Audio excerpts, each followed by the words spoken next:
Ya, pemirsa, untuk membahas terkait pro kontra pelegalan umroh mandiri, kita sudah terhubung dengan Ketua Umum Serikat Penyelenggara Umroh Haji Indonesia Sapuhi, Syam Resviadi, dan pengamat kebijakan penyelenggaraan haji dan umroh, Ade Marfudin, melalui sambungan virtual. Selamat sore, Pak Syam dan juga Pak Ade. Terima kasih telah bergabung bersama kami.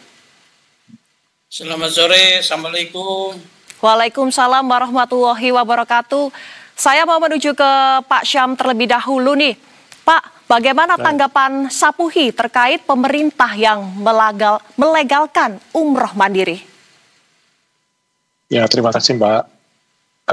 Yang pasti hasil undang-undang itu rapat antara Kementerian Agama dan Komisi 8, di mana seluruh fraksi ada di sana.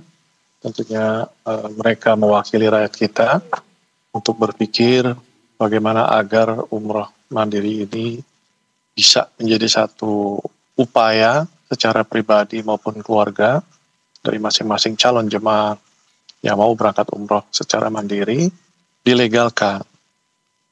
Kalau kita tidak legalkan, mereka menjadi ilegal pada saat pemerintah Arab Saudi justru melegalkan. Artinya ada kontradiksi di sini, sehingga benar seperti Pak Wamen tadi katakan bahwa kita bersinergi dengan pemerintah Arab Saudi yang memang memiliki lokasi tempat untuk berumroh, tentunya juga tidak melarang orang pergi secara mandiri. Kenapa demikian? Karena mereka punya akses langsung yang tidak bisa diganggu, karena dengan menggunakan sistem nusuk nanti mereka akan bisa langsung mendapatkan visa dan fasilitas yang ada di Arab Saudi untuk melakukan umroh mandiri. Nah, yang dikhawatirkan oleh teman-teman PPU ini kan sebenarnya akan adanya tergerusnya pangsa pasar dari pangsa pasar mereka, gitu ya. Tapi mohon kita ini kiai, kita ini ngerti agama bahwa rezeki itu Allah yang ngatur, bukan kita yang ngatur dan bukan umroh mandiri yang mengatur ataupun pemerintah dan DPR. Sehingga dengan kita punya pangsa pasar 200 juta lebih penduduk muslim di Indonesia, kenapa harus khawatir dengan pangsa pasar umroh yang melakukan secara mandiri? Ya. Dan saya banyak ketemu dengan para jemaah yang melalui travel saya, di mana mereka nggak siap kalau mandiri. Kenapa demikian? Karena mereka biasa harus dilayani, disiapkan tiket, dijemput, masuk hotel, masuk ke Masjidil Haram, Masjid Nabawi, semuanya. Nah, orang yang memang bisa melakukan umroh mandiri kan memang yang biasa traveling.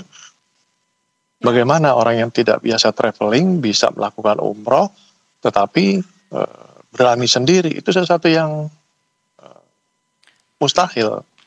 Dengan pangsa pasar yang besar di Indonesia, luar biasa kita. Nggak usah khawatir dengan kekhawatiran adanya kekurangan pasar, adanya ekosistem yang terganggu, nggak ada itu. Kalau kita mau jujur bahwa satu travel maksimum misalnya 5 jemaah, 5 karyawan dikali 3.500 sekarang yang sudah ada izinnya, nggak lebih dari 1 juta. Jadi kalau dilebih-lebihkan dengan sampai 4.200.000 di berita-berita dan seterusnya, sepertinya terlalu berlebih-lebihan ya. Terima kasih. Ya, baik, terima kasih Pak Syam. Saya mau beralih ke Pak Ade. Menanggapi pernyataan dari Pak Syam, sebenarnya untuk pelayanan ibadah haji dan umroh ini ada plus minus begitu ya, apalagi yang selama ini udah terbiasa dilayani dengan travel begitu, dengan mandiri pastinya akan ada penyesuaian. Sebenarnya Pak Ade, ini seperti apa tanggapan Anda melihat hal tersebut? Ya, yang pertama ini kan semangatnya adalah semangat memberikan pelayanan. Semangat untuk profesionalisme, transparansi, dan digitalisasi. Digitalisasi ini sebuah keniscayaan, tidak bisa kita elakkan lagi hari ini. Apalagi Arab Saudi, negara yang dulu sangat tertutup dengan teknologi, tiba-tiba menjadi negara yang membuka kerannya begitu luas. Nah, artinya mau tidak mau negara Indonesia harus hadir di situ dalam rangka mengoptimalkan bagaimana peran digital ini masuk ke wilayah ibadah, salah satunya adalah ibadah haji. Nah, tentunya ini akan menuai sisi lain, ada pro kontra pasti ada. Tapi saya punya keyakinan bahwa hari ini adalah masyarakat kita adalah masyarakat yang sudah mulai terdidik. Walaupun dari sisi kuantitatif, dalam pandangan saya dan hasil juga survei pengamatan, itu yang punya, yang melek, yang paham tentang teknologi itu ya 20%-an. Jadi yang 80% masih punya ketergantungan. Artinya saya sepakat dengan Pak Syam bahwa nggak usah khawatir. Justru ini sebuah tantangan untuk para pelaku usaha ekosistem haji, umroh, untuk meningkatkan kolaboratifnya di sini. Apa yang bisa kita manfaatkan pada kondisi seperti ini? KBIU, PPIU tentunya harus memberikan layanan yang terbaik dengan semangatnya jadi digital. Ini nggak usah khawatir, karena pasarnya besar, 80% itu orang masih punya ketergantungan dan mungkin dia berangkat ke Tanah Suci, nggak yakin kalau tidak dengan pembimbingnya yang punya pengalaman. Ini juga menjadi poin. Hanya tentunya kita kan yang 20% ini yang menggunakan teknologi, yang menggunakan digital, karena mandiri ini kan prinsipnya adalah lebih kepada mengatur perjalanan ibadahnya secara sendiri, tiket beli sendiri, hotel bisa pesan sendiri, transportasi pesan sendiri. Ini kan kemandirian, dan itu juga sudah terjadi. Sudah belanja itu nggak banyak pasarnya. Jadi yang usah khawatir. Untuk itu kehadiran umroh mandiri ini juga perlu disikapi oleh pemerintah dengan menyiapkan proteksi yang super ketat. Karena pasti muncul lagi nanti ada celah untuk penipuan dengan program digital yang abal-abal dan sebagainya. Masyarakat tergiur karena ini terjadilah harga murah nantinya. Harga yang murah, harga yang menggiurkan masyarakat sehingga bisa terjebak kepada praktek-praktek penipuan. Untuk itu pemerintah perlu hadir dan mereka melindungi konsumen, melindungi jamaah umroh. Jangan sampai diberdaya oleh aplikasi yang nantinya merugikan itu sendiri. Tapi yakin dan sepakat bahwa Baik. Saya beralih ke Pak Syam terlebih dahulu nih Pak. Menurut informasi bahwa Ampuri berencana akan menggugat Undang-Undang Penyelenggaraan Ibadah Haji dan Umroh ke Mahkamah Konstitusi. Nah, bagaimana tanggapan Sapuhi mengenai hal tersebut? Ya Mbak, kita sebagai warga negara Indonesia punya hak untuk melakukan hal itu dan ada jalurnya. Silakan saja sehingga tidak perlu harus gembar-gembor, merasa paling terjolimi dan segala macam. Sehingga jalur yang dipakai ke Mahkamah Konstitusi karena memang undang-undang yang mau digugat itu satu jalan yang baik buat kita semua. Silakan saja. Apakah Sapuhi nantinya juga akan mengajukan gugatan yang sama ke MK? Apakah mengikuti peraturan pemerintah yang sudah tercantum dalam undang-undang?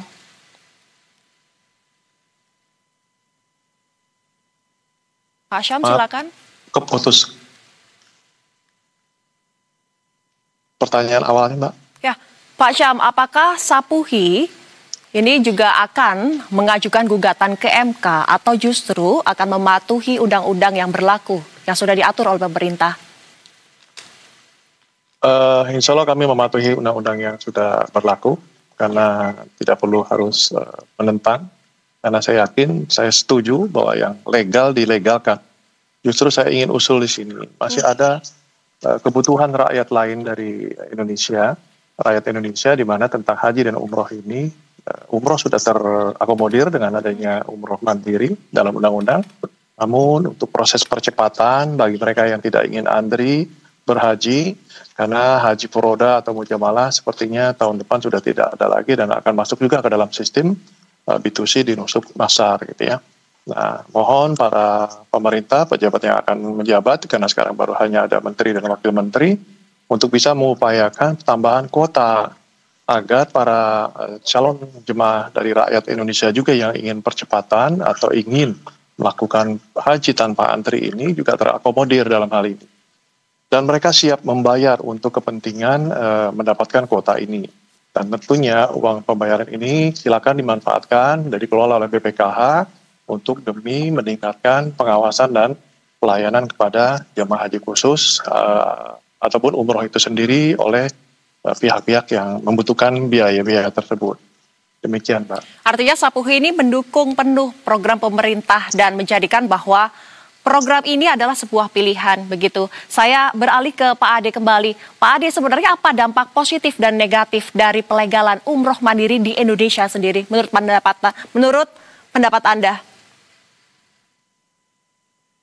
Iya, yang pertama tentunya tadi lahirlah kemandirian jamaah, tapi juga bukan berarti lepas dari bimbingan.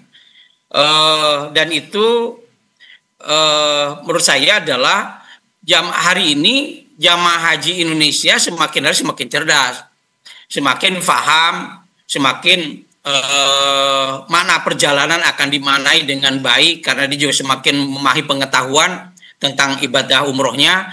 Tapi lagi-lagi pada dinamika jamaah umroh kita ini kan tadi masih 80% kurang lebih itu masih pada kondisi yang punya ketergantungan tinggi terhadap para pembimbing penyelenggara ibadah haji PPU maupun pada travel bureau. Jadi artinya bahwa umroh mandiri ini kan bukan akhir dari peran lembaga bimbingan, tapi awal dari sebuah kolaborasi. Ini adalah antara umat, antara pemerintah, kemudian juga dengan pelaku layanan tentunya untuk mewujudkan ibadah aman, yang nyaman. Ini tetap perlindungan diutamakan. Hanya kehadiran pemerintah perlu ada proteksi yang lebih kuat supaya tidak terjadi lagi dengan sistem baru, dengan umroh mandiri justru adalah banyak masalah nantinya. Yang perlu dihadirkan adalah proteksi yang pengawasan yang kuat dari pemerintah, dari Kementerian Haji yang baru tentunya. Harapan besar, harapan bagi masyarakat nggak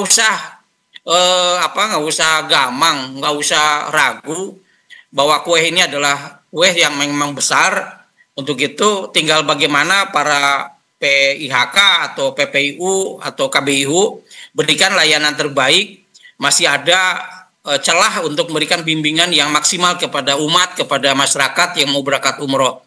Jadi pandangan saya ini adalah bentuk dari kehadiran teknologi yang mau tidak mau harus diterima oleh masyarakat banyak, sebuah keharusan adanya. Saya kira itu.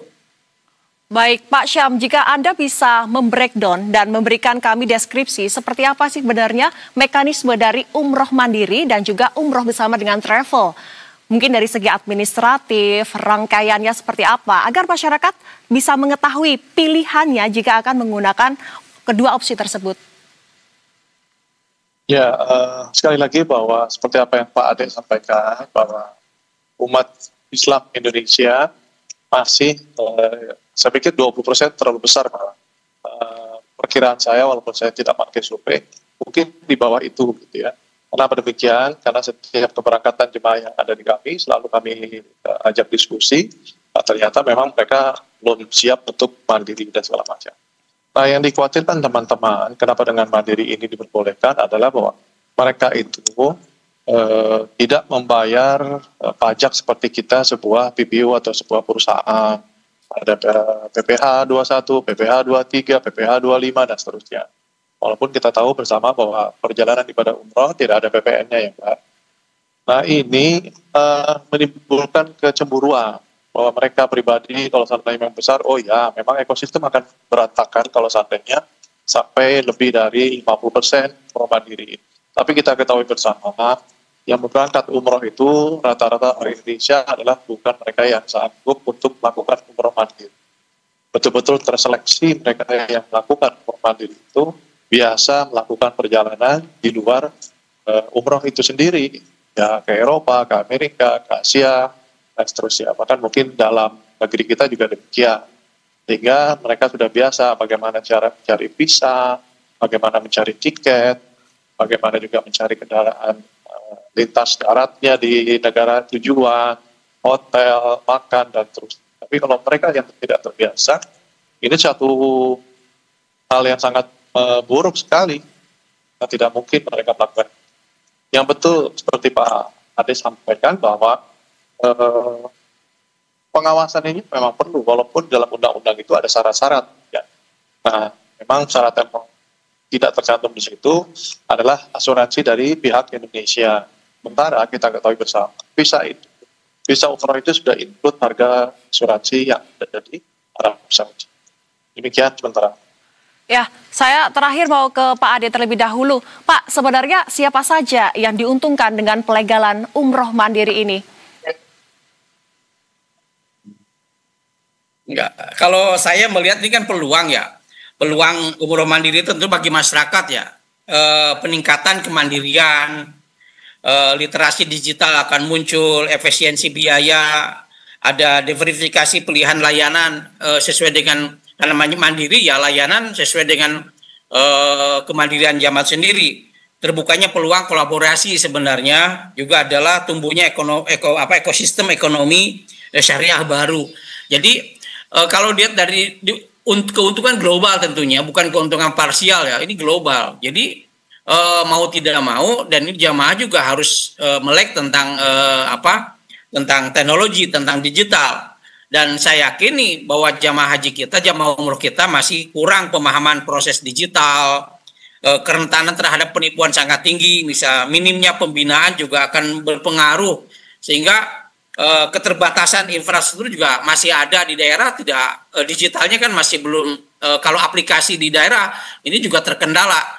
Jadi yang diuntungkan siapa? Ya tentunya adalah yang memahami teknologi. Ini akan terjadi penjualan nantinya, sistemnya paket kayak kita beli hotel di Lazada, ya, tiket.com atau dan sebagainya. Ini kan bagian dari penawaran aplikasi.